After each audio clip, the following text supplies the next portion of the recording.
చాలామంది అనుకుంటారు ఇతరులు మాటలతో గాయపరుస్తారు అని. నిజానికి ఇతరులు నీ శరీరాన్ని గాయపరచగలరు కానీ నీ మనసుని ఎప్పటికీ గాయపరచలేరు. ఎందుకంటే నీ మానసికమైన బాధకి నువ్వే కారణం. ఒక మాట నిన్ను గాయపరచడం లేదు. ఆ మాటకి నువ్విస్తున్న విలువ నిన్ను గాయపరుస్తుంది.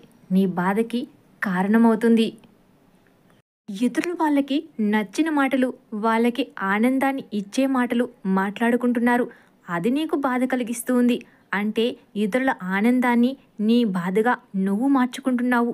ఇతరుల ఆనందం కోసం నీ ఆనందాన్ని ఎప్పుడైనా వదులుకుంటున్నావా? లేదు కదా. మరి ఇతరుల నుంచి ఎలా ఆశిస్తున్నావు?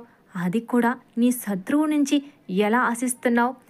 ఎవరి ఆనందం వారికి ముఖ్యం కదా. లోపం లేని మనిషి ప్రపంచంలో ఉండరు. లోపం లేని మనిషిని కోరుకోవడం చాలా పెద్ద తప్పు. ఎందుకంటే అది పెద్ద జబ్బు కాబట్టి. నీలో లోపాలను మరిచి ఇతరుల లోపాలను ఎత్తి చూపించడం అసలు మానవత్వం అనిపించుకోదు.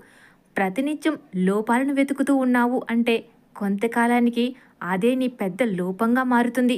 సంతోషాన్నైనా బాధనైనా నీకు నువ్వుగా సృష్టించుకోలేవు. ఇతరుల నుంచి ఆశిస్తున్నావు కాబట్టి.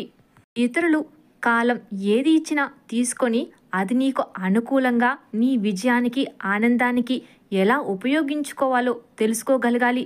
తెలుసుకునే తెలివి నీలో పెంచుకోవాలి. అప్పుడే ఈ భూమి మీద సంతోషంగా బతకగలవు. లేకపోతే ప్రతినిత్యం నీ జీవితం పక్కోడికి నవ్వులాటగా కాలక్షేపంగా మారుతుంది. ఈ వీడియో నచ్చితే తప్పకుండా లైక్ చేయండి, షేర్ చేయండి. మరికొన్ని మంచి వీడియోస్ కోసం ఛానల్ని సబ్స్క్రైబ్ చేసుకోండి. Thank you.